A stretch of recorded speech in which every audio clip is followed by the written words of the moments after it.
ਮਸੀਹ ਵਿੱਚ ਆਏ ਹੋ ਸਾਰੇ ਭੈਣ ਭਰਾਵਾਂ ਨੂੰ ਜੈ ਮਸੀਹ। ਜੈ ਮਸੀਹ। ਸੋ ਅੱਜ ਦਾ ਦਿਨ ਸਾਡੇ ਲਈ ਬਹੁਤ ਮੁਬਾਰਕ ਆ ਕਿ ਅਸੀਂ ਇਕੱਠੇ ਹੋ ਕੇ ਪ੍ਰਭੂ ਦੇ ਨਾਮ ਦੀ ਹਮਦੋਸਨਾ ਨਾਲ ਤਾਰੀਫ ਕਰ ਸਕੀਏ ਔਰ ਪਰਮੇਸ਼ਵਰ ਦੇ ਵਚਨ ਦਾ ਅਸੀਂ 10 ਮਿੰਟ ਬੈਠ ਕੇ ਇਸ ਵਚਨ ਦੇ ਉੱਤੇ ਗੌਰ ਕਰ ਸਕੀਏ, ਆਪਣੀਆਂ ਜ਼ਿੰਦਗੀਆਂ ਨੂੰ ਸਾਫ਼ ਔਰ ਸ਼ੁੱਧ ਕਰ ਸਕੀਏ। ਸੋ ਅਸੀਂ ਪਿਛਲੇ ਦਿਨਾਂ ਦੇ ਵਿੱਚ ਦੁਆ ਕਰ ਰਹੇ ਸੀਗੇ ਤੇ ਸਿਸਟਰ ਜੀ ਨੂੰ ਵਚਨ ਇੱਕ ਦਰਸ਼ਨ ਆਇਆ ਕਿ ਅੰਗੂਰਾਂ ਦੇ ਗੁੱਛਿਆਂ ਦਾ ਦਰਸ਼ਨ ਇਹਨਾਂ ਨੂੰ ਆਇਆ ਔਰ ਮੇਰੇ ਦਿਲ ਨੇ ਗਵਾਹੀ ਕੀਤਾ ਕਿ ਆਪਾਂ ਅੰਗੂਰਾਂ ਦੇ ਗੁੱਛਿਆਂ ਦੇ ਉੱਤੇ ਹੀ ਅੱਜ ਬੋਲਿਆ ਜਾਵੇ। ਸੋ ਇਹਦੇ ਲਈ ਅਸੀਂ ਵਚਨ ਤਿਆਰ ਕੀਤਾ, ਆਮੋਸ ਦੀ ਕਿਤਾਬ 9 ਬਾਬ ਦੀ 14 ਆਇਤ।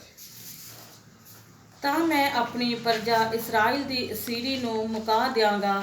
ਤਾਂ ਮੈਂ ਆਪਣੀ ਪ੍ਰਜਾ ਇਸਰਾਇਲ ਦੀ ਅਸੀਰੀ ਨੂੰ ਮੁਕਾ ਦਿਆਂਗਾ, ਮਤਲਬ ਇਸਰਾਇਲ ਕੌਮ ਨੂੰ ਗੁਲਾਮੀ ਤੋਂ ਆਜ਼ਾਦ ਕਰਾ ਦੇਵਾਂਗਾ। ਉਹ ਬਿਰਾਨ ਸ਼ਹਿਰਾਂ ਨੂੰ ਉਸਾਰਨਗੇ। ਉਹ ਬਿਰਾਨ ਸ਼ਹਿਰਾਂ ਨੂੰ, ਬਿਰਾਨ ਦਾ ਮਤਲਬ ਜਿੱਥੇ ਕੋਈ ਨਹੀਂ ਰਹਿੰਦਾ, ਉਹਨਾਂ ਨੂੰ ਉਹ ਉਸਾਰਨਗੇ, ਨਵੇਂ ਸਿਰੋਂ ਬਣਾਉਣਗੇ ਅਤੇ ਬਸਣਗੇ। ਉਹ ਉਹਨਾਂ ਵਿੱਚ ਬਸਣਗੇ। ਉਹ ਅੰਗੂਰੀ ਬਾਗ ਲਾਉਣਗੇ ਉਹ ਅੰਗੂਰੀ ਬਾਗ ਲਾਉਣਗੇ ਅਤੇ ਉਹਨਾਂ ਦੀ ਮੈਂ ਪੀਣਗੇ। ਉਹਨਾਂ ਦਾ ਫਲ ਮੈਂ ਪੀਣਗੇ ਔਰ ਫਲ ਖਾਣਗੇ। ਉਹ ਬਾਗ ਲਾਉਣਗੇ ਅਤੇ ਉਹਨਾਂ ਦਾ ਫਲ ਖਾਣਗੇ। ਸੋ ਪ੍ਰਭੂ ਯਿਸੂ ਮਸੀਹ ਨੇ ਇਸਰਾਇਲ ਕੌਮ ਦੇ ਲਈ ਬਹੁਤ ਵੱਡਾ ਵਚਨ ਦਿੱਤਾ ਸੀਗਾ ਔਰ ਇਸਰਾਇਲ ਜਿਹੜਾ ਅੰਗੂਰੀ ਬਾਗ ਆ, ਇੱਕ ਅੰਗੂਰ ਆ, ਉਹਦੀ ਜਿਹੜੀ ਕੰਪੇਅਰਿੰਗ ਆ ਇੱਕ ਇਸਰਾਇਲ ਕੌਮ ਦੇ ਨਾਲ ਵੀ ਕੀਤਾ ਗਿਆ। ਅੱਗੇ ਜਾ ਕੇ ਅਸੀਂ ਇਹਨੂੰ ਦੇਖਦੇ ਹਾਂ ਕਿ ਇਹਨੂੰ ਸਾਬਤ ਕਰਾਂਗੇ ਕਿ ਇਸਰਾਇਲ ਕੌਮ ਦੀ ਕੰਪੇਅਰਿੰਗ ਅੰਗੂਰਾਂ ਦੇ ਨਾਲ ਕਿੱਦਾਂ ਕੀਤੀ ਗਈ ਹੈ। ਇੱਕ ਵਚਨ ਹੋਰ ਦੇਖੀਏ, ਯਸ਼ਾਇਆ ਦੀ ਕਿਤਾਬ 5 ਬਾਬ ਦੀ 7 ਆਇਤ। ਸੈਨਾ ਦੇ ਯਹੋਵਾ ਦਾ ਅੰਗੂਰੀ ਬਾਗ ਤਾਂ ਇਸਰਾਇਲ ਦਾ ਘਰਾਣਾ ਹੈ। ਸੈਨਾ ਦੇ ਯਹੋਵਾ ਦਾ ਅੰਗੂਰੀ ਬਾਗ ਤਾਂ ਇਸਰਾਇਲ ਦਾ ਘਰਾਣਾ ਹੈ ਅਤੇ ਯਹੂਦਾ ਦੇ ਮਨੁੱਖ ਉਹਦਾ ਮਨ ਭਾਉਂਦਾ ਬੂਟਾ ਹੈ। ਯਹੂਦਾ ਦਾ ਮਨੁੱਖ ਉਹਦਾ ਮਨ ਭਾਉਂਦਾ ਬੂਟਾ ਹੈ। ਸੋ ਇਹ ਸਾਰੀਆਂ ਗੱਲਾਂ ਦੱਸਦੀਆਂ ਕਿ ਜਿਹੜਾ ਇਸਰਾਇਲ ਦਾ ਘਰਾਣਾ ਉਹ ਅੰਗੂਰਾਂ ਦਾ ਬਾਗ ਹੈ ਔਰ ਜਿਹੜਾ ਯਹੂਦਾ ਦਾ ਮਨੁੱਖ ਆ ਉਹਦਾ ਮਨ ਭਾਉਂਦਾ ਬੂਟਾ ਹੈ। ਸੋ ਪ੍ਰਭੂ ਯਿਸੂ ਮਸੀਹ ਨੇ ਇਸਰਾਇਲ ਕੌਮ ਦੇ ਨਾਲ ਹਮੇਸ਼ਾ ਬਹੁਤ ਜ਼ਿਆਦਾ ਪਿਆਰ ਕੀਤਾ ਹੈ ਔਰ ਪ੍ਰਭੂ ਯਿਸੂ ਮਸੀਹ ਨੇ ਇਹਦੀ ਕੰਪੇਅਰਿੰਗ ਅੰਗੂਰੀ ਬਾਗ ਦੇ ਨਾਲ ਕੀਤੀ ਗਈ ਆ। ਇੱਕ ਵਚਨ ਹੋਰ ਅਸੀਂ ਦੇਖੀਏ ਯੂਸਫ ਦੇ ਬਾਰੇ, ਉਤਪਤੀ ਦੀ ਕਿਤਾਬ 49 ਬਾਬ ਦੀ 22 ਹੈ। ਯੂਸਫ ਇੱਕ ਫਲਦਾਇਕ ਡਾਲ ਹੈ। ਯੂਸਫ ਇੱਕ ਫਲਦਾਇਕ ਡਾਲ ਹੈ। ਇੱਕ ਫਲਦਾਇਕ ਡਾਲ ਸੋਤੇ ਉੱਤੇ। ਇੱਕ ਫਲਦਾਇਕ ਡਾਲ ਸੋਤੇ ਉੱਤੇ ਅਤੇ ਜਿਹਦੀਆਂ ਟਹਿਣਾ ਕੰਧ ਉੱਤੋਂ ਦੀ ਚੜ ਜਾਂਦੀਆਂ ਹਨ। ਜਿਹਦੀਆਂ ਟਹਿਣੀਆਂ ਕੰਧ ਉੱਤੋਂ ਵੀ ਚੜ ਜਾਂਦੀਆਂ ਹਨ। ਤੀਰ ਅੰਦਾਜ਼ਾਂ ਨੇ ਉਹਨੂੰ ਸਤਾਇਆ। ਬਸ ਸੋ ਮਤਲਬ ਅਸੀਂ ਕਹਿਣ ਤੱਕ ਦੇਖਿਆ ਕਿ ਯੂਸਫ ਜਿਹੜਾ ਆ ਪ੍ਰਭੂ ਯਿਸੂ ਮਸੀਹ ਨੂੰ ਟਾਈਪ ਵੀ ਕਿਹਾ ਗਿਆ ਕਿਉਂਕਿ ਪ੍ਰਭੂ ਯਿਸੂ ਮਸੀਹ ਨੂੰ ਵੀ 30 ਸਿੱਕਿਆਂ ਦੇ ਵਿੱਚ ਵੇਚਿਆ ਗਿਆ ਔਰ ਯੂਸਫ ਨੂੰ ਵੀ 30 ਸਿੱਕਿਆਂ ਦੇ ਵਿੱਚ ਵੇਚਿਆ ਗਿਆ ਔਰ ਯੂਸਫ ਨੇ ਵੀ ਦੁੱਖ ਬਹੁਤ ਉਠਾਏ ਆ, ਪ੍ਰਭੂ ਯਿਸੂ ਮਸੀਹ ਨੇ ਵੀ ਦੁੱਖ ਬਹੁਤ ਉਠਾਏ ਆ ਔਰ ਉਹਦੇ ਭਰਾਵਾਂ ਨੇ ਉਹਦੇ ਨਾਲ ਵੈਰ ਕਰਦੇ ਸੀ ਔਰ ਖੁਦਾ ਦਾ ਆਤਮਾ ਉਹਦੇ ਉੱਤੇ ਸੀਗਾ। ਉਹਨੂੰ ਉਹ ਮਿਸਰ ਦੇਸ਼ ਦੇ ਵਿੱਚ ਲੈ ਗਿਆ, ਉੱਥੇ ਜਾ ਕੇ ਵੀ ਉਹ ਪੋਟੀਫਰ ਦੇ ਘਰ ਚਲਾ ਗਿਆ, ਉੱਥੇ ਜਾ ਕੇ ਉਹਨੂੰ ਉੱਥੇ ਸਾਰਾ ਓਵਰਆਲ ਇੰਚਾਰਜ ਬਣਾ ਦਿੱਤਾ ਗਿਆ ਔਰ ਬਾਅਦ ਦੇ ਵਿੱਚ ਉੱਥੇ ਜਦੋਂ ਉਹਨੇ ਯੂਸਫ ਨੇ ਸੁਪਨਿਆਂ ਦਾ ਅਰਥ ਦੱਸਿਆ, ਜੋ ਰਾਜੇ ਨੂੰ ਆਇਆ ਸੀਗਾ ਸੁਪਨਾ, ਅਤੇ ਉਹਨੇ ਉਹਦਾ ਅਰਥ ਦੱਸਿਆ ਔਰ ਜਦੋਂ ਉਹਨੇ ਅਰਥ ਦੱਸਿਆ ਤਾਂ ਉਹਨੇ ਉਹਨੂੰ ਉਸ ਦੇਸ਼ ਦਾ ਖਜ਼ਾਨਾ ਮੰਤਰੀ ਬਣਾ ਦਿੱਤਾ। ਉਹਨੇ ਕਿਹਾ ਕਿ ਕਾਲ ਪੈਣ ਵਾਲਾ 7 ਛਿੱਟਿਆਂ ਦਾ ਦਰਸ਼ਨ ਉਹਨੂੰ ਆਉਂਦਾ ਆ, 7 ਗਾਈਆਂ ਦਾ ਦਰਸ਼ਨ, ਸਾਰੇ ਆਪਾਂ ਇਸ ਸਟੋਰੀ ਨੂੰ ਜਾਣਦੇ ਹਾਂ ਔਰ ਉਹਨੇ ਉਹਨੂੰ ਉੱਥੇ ਖਜ਼ਾਨਾ ਦਾ ਬਣਾ ਦਿੱਤਾ, ਖਜ਼ਾਨਾ ਮੰਤਰੀ ਬਣਾ ਦਿੱਤਾ ਗਿਆ ਔਰ ਉਹਦੇ ਇੱਕ ਛੋਟੇ ਹੁੰਦੇ ਨੇ ਉਹਨੇ ਇੱਕ ਦਰਸ਼ਨ ਦੇਖਿਆ ਸੀਗਾ ਕਿ ਜਦੋਂ ਕਣਕ ਦੇ ਵਾਢੀ ਕਰ ਰਿਹਾ ਸੀ ਕਿ ਉਹਦੀਆਂ ਭਰਾਵਾਂ ਦੀਆਂ ਭਰੀਆਂ ਉਹਦੇ ਭਰੀ ਦੇ ਅੱਗੇ ਆਣ ਕੇ ਝੁਕ ਗਈਆਂ ਔਰ ਇਹ ਦਰਸ਼ਨ ਕਿੱਥੇ ਆਣ ਕੇ ਪੂਰਾ ਹੁੰਦਾ ਕਿ ਜਦੋਂ ਯੂਸਫ ਦੇ ਕੋਲ 20 ਸਾਲਾਂ ਬਾਅਦ ਉਹ ਅਨਾਜ ਲੈਣ ਗਿਆ ਔਰ ਯੂਸਫ ਬਹੁਤ ਉੱਚ ਪਦਵੀ ਦੇ ਉੱਤੇ ਸੀਗਾ ਔਰ ਜਿਹੜੇ ਲੋਕ ਖੁਦਾ ਦੇ ਨਾਲ ਵਫਾਦਾਰੀ ਦੇ ਨਾਲ, ਆਗਿਆਕਾਰੀ ਦੇ ਨਾਲ ਚੱਲਦੇ ਆ, ਖੁਦਾ ਹਮੇਸ਼ਾ ਉਹਨਾਂ ਨੂੰ ਬਹੁਤ ਉੱਚੇ ਸਥਾਨ 'ਤੇ ਪਹੁੰਚਾਉਂਦੇ ਆ ਕਿਉਂਕਿ ਖੁਦਾ ਦੇ ਪਾਕ ਕਲਾਮ 'ਚ ਲਿਖਿਆ ਕਿ ਇੱਜ਼ਤ ਤੇਰੀ ਵਧਾਵੇਗਾ ਯਾਕੂਬ ਦਾ ਖੁਦਾ ਔਰ ਯਾਕੂਬ ਦੇ ਖੁਦਾ ਨੇ ਯੂਸਫ ਨੂੰ ਬਹੁਤ ਉੱਚ ਪਦਵੀ ਦੇ ਉੱਥੇ ਫਾਈਨੈਂਸ ਮਿਨਿਸਟਰ ਬਣਾ ਦਿੱਤਾ ਸੀ ਔਰ ਉਹਦੇ ਭਰਾ ਉਹਦੇ ਕੋਲ ਲੈਣ ਗਏ। ਉਹ ਵਾਕਈ ਇੱਕ ਉਹ ਫਲਦਾਇਕ ਡਾਲ ਹੈ। ਸੋ ਇਹ ਸਾਰੀਆਂ ਗੱਲਾਂ ਜਿੱਦਾਂ ਯਸ਼ਾਇਆ 'ਚ ਵੀ ਲਿਖਿਆ, ਉਤਪਤੀ 'ਚ ਵੀ ਲਿਖਿਆ। ਇੱਕ ਵਚਨ ਅਸੀਂ ਹੋਰ ਪੜ੍ਹੀਏ, ਯੂਹੰਨਾ ਦੀ ਕਿਤਾਬ 15 ਬਾਬ ਦੇ 1 ਤੋਂ ਲੈ ਕੇ 5 ਤੱਕ ਔਰ ਫਿਰ 7 ਆਇਤ ਪੜ੍ਹੀਏ। ਮੈਂ ਸੱਚੀ ਅੰਗੂਰ ਦੀ ਵੇਲ ਹਾਂ। ਪ੍ਰਭੂ ਯਿਸੂ ਮਸੀਹ ਨੇ ਸਾਫ਼ ਇੱਥੇ ਲਿਖ ਦਿੱਤਾ ਯੂਹੰਨਾ 15 ਬਾਬ ਦੇ ਵਿੱਚ ਕਿ ਮੈਂ ਸੱਚੀ ਅੰਗੂਰ ਦੀ ਵੇਲ ਹਾਂ ਅਤੇ ਮੇਰਾ ਪਿਤਾ ਬਾਗਬਾਨ ਹੈ।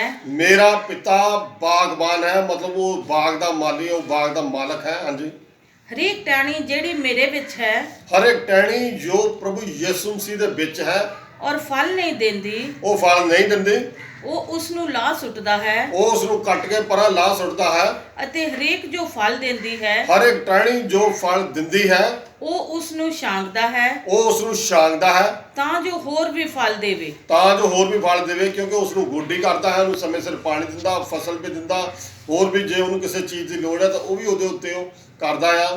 ਕਿਉਂਕਿ ਜਿਹੜੇ ਮਸੀਹੀ ਲੋਕ ਆ ਉਹਨਾਂ ਨੂੰ ਪਵਿੱਤਰ ਆਤਮਾ ਪਾਏ ਹੋਏ ਲੋਕ, ਉਹਨਾਂ ਨੂੰ ਬਹੁਤ ਸਾਰੀਆਂ ਕਈ ਵਾਰੀ ਦੁੱਖਾਂ ਮੁਸੀਬਤਾਂ ਦਾ ਸਾਹਮਣਾ ਵੀ ਕਰਨਾ ਪੈਂਦਾ, ਲੇਕਿਨ ਪ੍ਰਭੂ ਉਹਦਾ ਮਤਲਬ ਇਹ ਆ ਕਿ ਪ੍ਰਭੂ ਯਿਸੂ ਮਸੀਹ ਜਿੱਦਾਂ ਦਾਊਦ ਨੂੰ ਵੀ ਲਿਖਦਾ ਕਿ ਜਦੋਂ ਮੇਰੇ ਤੇ ਕੋਈ ਦੁੱਖ ਸੰਕਟ ਆਉਂਦਾ ਤਾਂ ਮੈਂ ਤੇਰੀਆਂ ਕਾਨੂੰਨ ਤੇ ਵਿਧੀਆਂ ਨੂੰ ਨਵੇਂ ਸਿਰਿਓਂ ਸਿੱਖਦਾ ਹਾਂ। ਔਰ ਜਦੋਂ ਅਸੀਂ ਉਹਦੀਆਂ ਕਾਨੂੰਨ ਤੇ ਵਿਧੀਆਂ ਨੂੰ ਨਵੇਂ ਸਿਰੇ ਤੋਂ ਸਿੱਖਦੇ ਆ, ਖੁਦਾ ਦਾ ਮਸਾ ਸਾਡੇ ਉੱਤੇ ਆਉਂਦਾ ਆ, ਅਸੀਂ ਪਵਿੱਤਰ ਆਤਮਾ ਦੇ ਵਰਦਾਨ ਪਾਉਂਦੇ ਆ ਔਰ ਦਿਨ ਪਰ ਦਿਨ ਅਸੀਂ ਉਹਦੇ ਪ੍ਰਭੂ ਯਿਸੂ ਮਸੀਹ ਦੇ ਵਿੱਚ ਮਜ਼ਬੂਤ ਹੁੰਦੇ ਜਾਂਦੇ ਆ।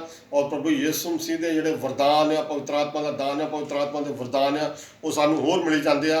ਫਲਦਾਰ ਤੋਂ ਭਾਵ ਇਹ ਆ। ਹਾਂਜੀ, ਤੁਸੀਂ ਤਾਂ ਉਸ ਬਚਨ ਕਰਕੇ ਜੋ ਮੈਂ ਤੁਹਾਨੂੰ ਕਿਹਾ ਹੈ ਸਾਫ਼ ਹੋ ਚੁੱਕੇ ਹੋ। ਤੁਸੀਂ ਤਾਂ ਉਸ ਵਚਨ ਕਰਕੇ ਜੋ ਮੈਂ ਤੁਹਾਨੂੰ ਕਿਹਾ ਹੈ ਸਾਫ਼ ਹੋ ਚੁੱਕੇ ਹੋ। ਤੁਸੀਂ ਮੇਰੇ ਵਿੱਚ ਰਹੋ ਤੁਸੀਂ ਮੇਰੇ ਵਿੱਚ ਰਹੋ ਅਤੇ ਮੈਂ ਤੁਹਾਡੇ ਵਿੱਚ। ਅਤੇ ਮੈਂ ਤੁਹਾਡੇ ਵਿੱਚ। ਕਹਿਣ ਦਾ ਮਤਲਬ ਕਿ ਜੇ ਅਗਰ ਇਹ ਪ੍ਰਭੂ ਦਾ ਵਚਨ ਸਾਡੇ ਮਨ ਦੇ ਵਿੱਚ ਆ ਤਾਂ ਪ੍ਰਭੂ ਸਾਡੇ ਵਿੱਚ ਆ ਜੀ। ਜਿਸ ਪ੍ਰਕਾਰ ਟਹਿਣੀ ਜੇ ਉਹ ਅੰਗੂਰ ਦੀ ਵੇਲ ਵਿੱਚ ਨਾ ਰਹੇ, ਜਿਸ ਪ੍ਰਕਾਰ ਟਹਿਣੀ ਉਸ ਅੰਗੂਰ ਦੀ ਵੇਲ ਦੇ ਵਿੱਚ ਨਾ ਰਹੇ, ਆਪਣੇ ਆਪ ਫਲ ਨਹੀਂ ਦੇ ਸਕਦੀ, ਆਪਣੇ ਆਪ ਉਹ ਫਲ ਨਹੀਂ ਦੇ ਸਕਦੀ, ਇਸੇ ਪ੍ਰਕਾਰ ਤੁਸੀਂ ਵੀ ਇਸੇ ਪ੍ਰਕਾਰ ਤੁਸੀਂ ਵੀ ਜੇ ਮੇਰੇ ਵਿੱਚ ਨਾ ਰਹੋ ਜੇ ਆਪਾਂ ਪ੍ਰਭੂ ਦੇ ਵਿੱਚ ਨਾ ਰਹੀਏ ਫਲ ਨਹੀਂ ਦੇ ਸਕਦੇ। ਤਾਂ ਅਸੀਂ ਕੁਝ ਵੀ ਫਲ ਨਹੀਂ ਦੇ ਸਕਦੇ।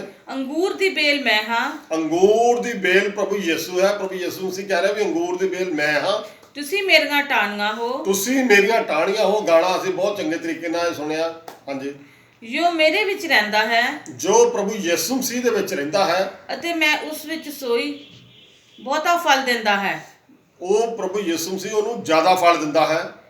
ਕਿਉਂ ਜੋ ਮੈਥੋਂ ਵੱਖਰੇ ਹੋ ਕੇ ਤੁਸੀਂ ਕੁਝ ਨਹੀਂ ਕਰ ਸਕਦੇ। ਕਿਉਂਕਿ ਅਸੀਂ ਪ੍ਰਭੂ ਯਿਸੂ ਮਸੀਹ ਤੋਂ ਵੱਖਰੇ ਹੋ ਕੇ ਕੁਝ ਵੀ ਨਹੀਂ ਕਰ ਸਕਦੇ।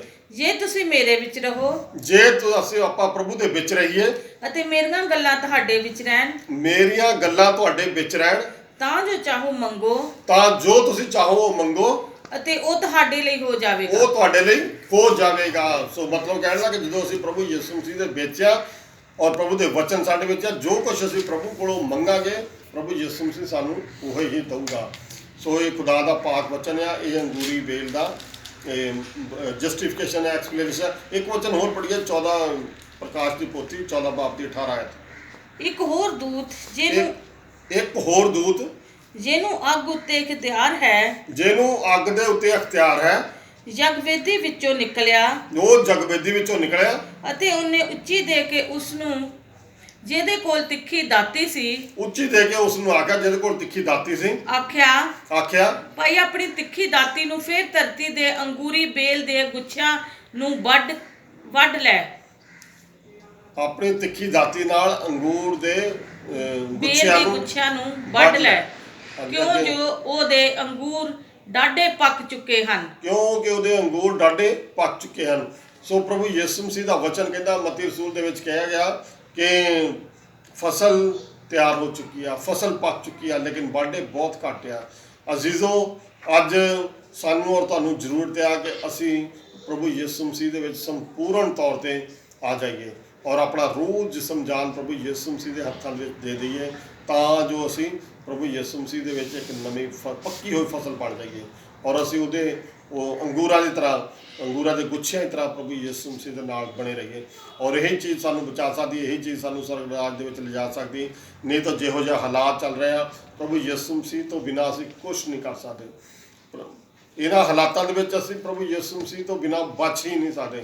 ਜੋ ਕੁਝ ਵੀ ਆ ਅਸੀਂ ਕਰਦੇ ਹਾਂ, ਜੋ ਕੁਝ ਵੀ ਕਰੀਏ ਅਸੀਂ ਪ੍ਰਭੂ ਦੇ ਜਲਾਲ ਦੇ ਲਈ ਕਰੀਏ, ਚਾਹੇ ਕਰਮ ਚਾਹੇ ਬਚਨ, ਜੋ ਕੁਝ ਵੀ ਕਰੀਏ ਅਸੀਂ ਪ੍ਰਭੂ ਯਿਸੂ ਮਸੀਹ ਦੇ ਜਲਾਲ ਦੇ ਲਈ ਕਰੀਏ। ਸੋ ਜਦੋਂ ਆਪਣਾ ਧਿਆਨ ਰੱਖੋ ਔਰ ਦਿਨ ਰਾਤ ਪ੍ਰਾਰਥਨਾ ਕਰਦੇ ਰਹੋ। ਆਪਣੇ ਘਰ ਪਰਿਵਾਰ ਬੱਚਿਆਂ ਦੇ ਵਿੱਚ ਬੈਠ ਕੇ ਇਸ ਲੋਕਡਾਊਨ ਦਾ ਅਸੀਂ ਫਾਇਦਾ ਚੱਕੀਏ। ਅੱਗੇ ਤਾਂ ਹਰੇ ਕੋਲੇ ਬਹਾਨਾ ਹੁੰਦਾ ਸੀ, ਕਿਸੇ ਕੋਲ ਟਾਈਮ ਹੀ ਨਹੀਂ। ਅੱਜ ਖੁਦਾ ਬਾਪ ਨੇ ਤੁਹਾਨੂੰ ਖੁੱਲ੍ਹਾ ਟਾਈਮ ਦਿੱਤਾ। ਅੱਜ ਤੁਸੀਂ ਆਪਣੇ ਸਾਰੇ ਘਰ ਪਰਿਵਾਰ ਬੱਚਿਆਂ ਦੇ ਵਿੱਚ ਬੈਠ ਕੇ ਇੱਕ ਦੂਜੇ ਨੂੰ ਜ਼ਿਆਦਾ ਤੋਂ ਜ਼ਿਆਦਾ ਸਮਾਂ ਤੁਸੀਂ ਸਪੈਂਡ ਕਰੋ, ਤਾਂ ਜੋ ਤੁਸੀਂ ਪ੍ਰਭੂ ਯਿਸੂ ਮਸੀਹ ਦੀਆਂ ਨਿਯਮਤਾਂ ਔਰ ਬਰਕਤਾਂ ਨੂੰ ਪਾ ਸਕੋ ਔਰ ਆਪਾਂ ਆਖਰੀ ਸਾਹ ਤੱਕ ਖੁਦਾ ਦੇ ਨਾਲ ਵਫਾਦਾਰੀ ਨਾਲ ਚੱਲ ਸਕੀਏ, ਕਿਉਂਕਿ ਖੁਦਾਵੰਦ ਯਿਸੂ ਮਸੀਹ ਨੇ ਕਿਹਾ ਕਿ ਜੋ ਕੁਝ ਤੇਰੇ ਕੋਲ ਆ ਉਹਨੂੰ ਤਕੜਾਈ ਨਾਲ ਫੜੀ ਰੱਖ, ਤਾਂ ਜੋ ਤੇਰੇ ਕੋਲ ਤੇਰੇ ਜੀਵਨ ਦਾ ਮੁਕਟ ਕੋਈ ਖੋ ਨਾ ਲਵੇ। ਅੱਜ ਸਾਨੂੰ ਜ਼ਰੂਰਤ ਆ ਕਿ ਅਸੀਂ ਆਪਣੇ ਜੀਵਨ ਦੇ ਮੁਕਟ ਨੂੰ ਆਪਣੇ ਉੱਤੇ ਸੰਭਾਲ ਕੇ ਰੱਖੀਏ, ਤਾਂ ਹੀ ਅਸੀਂ ਖੁਦਾ ਦੀ ਬਾਦਸ਼ਾਹ ਦੇ ਵਿੱਚ ਜਾ ਸਕਦੇ ਹਾਂ। ਖੁਦਾ ਇਹਨਾਂ ਵਚਨਾਂ ਦੇ ਨਾਲ ਤੁਹਾਨੂੰ ਸਾਰਿਆਂ ਨੂੰ ਬਹੁਤ ਸਾਰੀ ਆਸ਼ੀਸ਼ ਤੇ ਬਰਕਤ ਦੇਵੇ। ਆਮੀਨ।